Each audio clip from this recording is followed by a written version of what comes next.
Hello बच्चों, welcome to online class.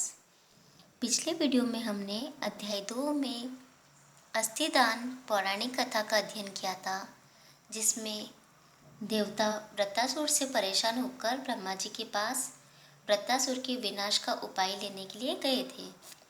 तभी ब्रह्मा जी ने कहा कि सरस्वती नदी के तट पर दधीची नाम के ऋषि रहते हैं, उन्हें अपनी विपत्ति, अपना दुख सुनाओ और उनसे प्रार्थना करना कि वे अपनी अस्थियां दान कर दे। और अस्थियां लाकर कारीगर त्वष्टा को देना और वह उनसे ब्रश नाम का एक अस्त्र बनाएगा, उससे ही वृत्तासुर मारा जा सकेगा। और जब देवता ऋषि के आश्रम में गए और ऋषि दधीची ने कहा कि आप हमारे अतिथि हैं, मैं आपकी क्या सेवा करूं? तभी इंद्र बोले, भगवान वृत्तासुर के दल ने बहुत उत्पात मचा रखा है। उत्पात यानी आतंक मचा रखा है। उसकी नृशंसता यानी क्रूरता के कारण चारों ओर त्राही त्राही मची हुई है। अकारण प्राणीवध करना उसका स्वभाव है, यानी वृत्तासुर का प्राणियों का वध करना, उन्हें सताना वहाँ उसका स्वभाव है। और सुरों को तो वहाँ विशेष रूप से कष्ट दे रहा है और देवताओं को तो वहाँ विशेष रूप से कष्ट दे रहा है। महर्षि, यदि वृत्तासुर जीवित रहा तो जगत का अंत समीप ही जाने, यानी पूरा संसार समाप्त हो जाएगा। देवताओं की यहाँ करुण गाथा सुन ऋषि शोकाकुल हो गए, मतलब शोक से व्याकुल हो गए। कुछ क्षण मौन रहने के बाद वे गंभीर स्वर में बोले, यहाँ तो अनर्थ हो रहा है। करुणा, परोपकारी, सहानुभूति यहाँ तो जीवन का सहारे। कोई वृत्तासुर को समझाता क्यों नहीं?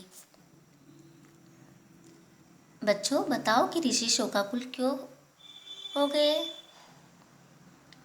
आगे इंद्र बोले, सब उपाय कर लिए गए, बस एक ही उपाय शेष है। वहाँ क्या? ऋषि ने पूछा। वृत्तासुर का वध। ऋषिवर मौन हो गए। कुछ देर आत्मचिंतन करने के बाद बोले, यदि संसार के हित के लिए एक वृत्तासुर को मारना पड़े तो वह धर्म है, कर्तव्य। इंद्र ने कहा, यही तो हम चाहते हैं, पर आपकी कृपा के बिना यह संभव नहीं है। तभी ऋषि ने बोला कि वहाँ कैसे? आप हमें विजय का वरदान देने की कृपा करें। इंद्र ने बोला। ऋषि खड़े हो गए और आशीर्वाद की मुद्रा में